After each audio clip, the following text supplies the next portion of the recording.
Did you know that the average American consumes the sugar equivalent of 152 pounds per year, which is comparable to 6 cups of sugar per week? Yes, it's an insanely shocking statistic that stares us in the face through the enticing wrappers and containers of chocolate, ice cream, soda, and many other more totally satisfying edibles. And that is why in today's video, we'll be discussing what happens to your body when you abstain from sugar for just 2 weeks, along with how that benefits your body, and natural tips to help reduce sugar consumption. The truth is that having a sweet tooth is no longer great news, as the sugar that you pick up at the grocery stores and gas stations is mostly refined and artificial, which does a significant amount of harm to your body over the long haul. One more thing, we're sure somewhere along the line you must have heard that sugar causes hyperactivity in children. Or did you know that sugar was once worth more than gold?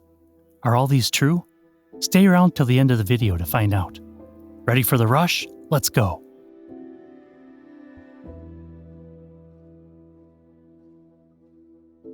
Before we go into the processes that take place in the body when you abstain from sugar for 2 weeks, let's understand what the component itself is and what exactly it does for the body. First of all, sugar is a carbohydrate, which is just a fancier way of saying energy source. We all know sugar as the sweet, white powdered substance that imparts a fantastical, dreamlike flavor to everything. But it's way more than just that, let's face it. So what precisely is it that sugar does in and to a person's body? It gets turned into glucose and fructose by your body, which are then used as fuel for all the different things that happen inside your body. Imagine glucose as the fuel that keeps your vehicle going, and your body is the automobile. If you do not have it, you'll be forced to stop on the side of the road. However, similar to gasoline, an excessive amount may be quite hazardous, and insulin is the treatment that addresses this issue. Insulin is like a traffic cop for the bloodstream. It makes sure that glucose levels don't get too high and cause problems. But if you eat too much sugar, your body will stop paying attention to insulin, which is when things will start to get out of hand. Insulin resistance, diabetes, and everything else associated with it. Now there's that saying about too much of a good thing, and we strongly believe that your body agrees with that quote. So you've decided to give up sugar for a couple weeks. Good for you. But what's going to happen to your body during this time? Well, a lot of things. The first thing that will happen is that your body will become more insulin selective. Insulin acts as a kind of personal assistant in the body, helping to maintain healthy blood sugar levels. But when there's too much sugar in the body, insulin stops working. This is like a boss who is too busy to pay attention to their assistant.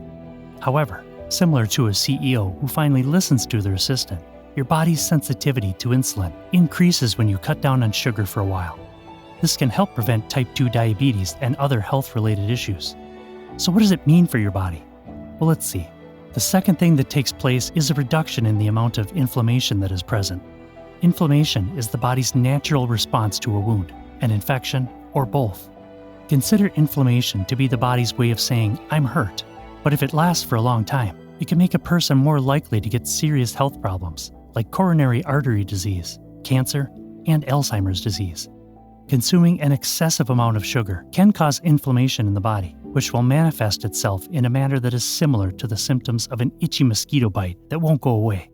But if you stop eating sugar for a while, inflammation in your body will start to go down, kind of like how an itchy mosquito bite will stop being annoying over time.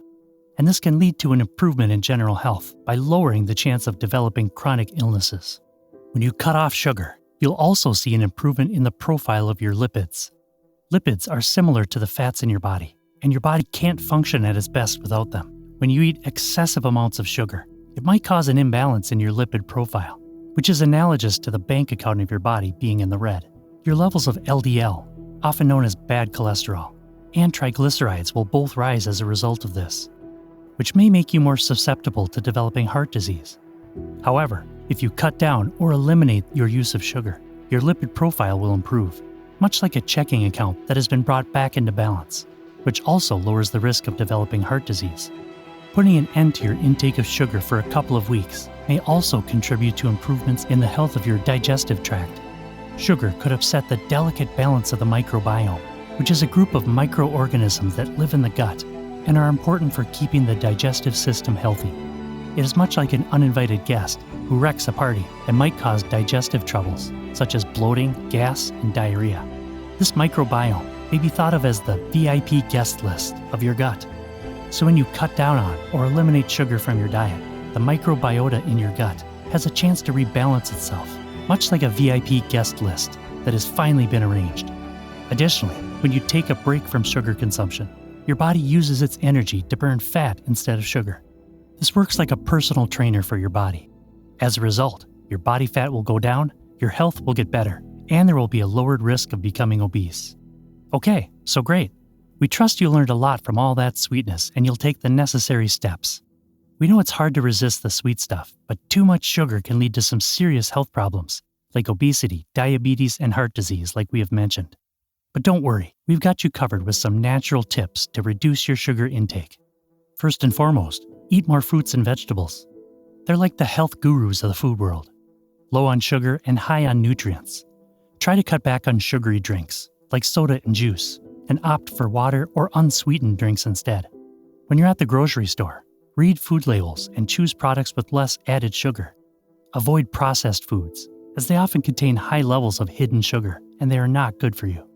If you're a baking enthusiast, try to find healthy substitutes for sugar, like honey, maple syrup, or stevia. And try to avoid eating sugar in between meals and snacks. It can lead to tooth decay, and nobody wants that. And last but not least, incorporate regular exercise into your daily routine to help burn off excess sugar. Trust me, it'll make you feel better and healthier. And remember, a little bit of sugar is okay. Just don't overdo it. Now let's move on to the topic of sugar consumption and hyperactivity in children. This has been proven to be a myth, but this concept has been circulating for many years, and scientific research has shown that sugar does not cause hyperactivity in children. In the 1970s, one of the first studies on this topic was done. In it, one child's diet was modified to remove all sugar, and his behavior improved. The study was widely publicized, and the myth was born. Since then, several other studies have been conducted, and all have found no link between sugar consumption and hyperactivity in children. In fact, a review of multiple studies on the topic found that sugar intake does not affect children's behavior or cognitive function in any significant way. But it's important to remember that some kids may be more sensitive to sugar than others. After eating sugary foods, some kids may feel more energetic or hyperactive. The most important early study came from Dr. Benjamin Feingold, an allergist, who published a pediatric diet guideline article recommending an elimination of salicylates, food coloring agents, and artificial additives. The diet didn't specify removing sugar specifically, but it did imply that many food additives contain sugar, which is true. After this recommendation came out, sugar in children's diet came under a bigger scrutiny. One of the biggest research studies of sugar effect on children's hyperactivity came in 1995 in the Journal of the American Medical Association. This article demonstrated that sugar did not have an effect on children's behavior, but a small number of children may be slightly more affected. Many pediatricians believe that just expecting your child to be affected by sugar can change the way you interpret their behavior. But it's important to remember that there is so much more to hyperactivity than just the sugar. Other factors include emotional disturbances, learning disorders, sleep problems, and the child's temperament. As always, it's always good to seek advice from a pediatric professional, both a doctor and a dietitian. And with that, we've come to the end of today's episode. We're sure you had a great time watching. Do you think we left out something in the course of the video? Well, let us know in the comments section. We'd love to hear from you. While you do that, please make sure you like this video and also share it with your friends. And don't forget to subscribe for more content on getting healthy. Thanks for sticking with us. Bye.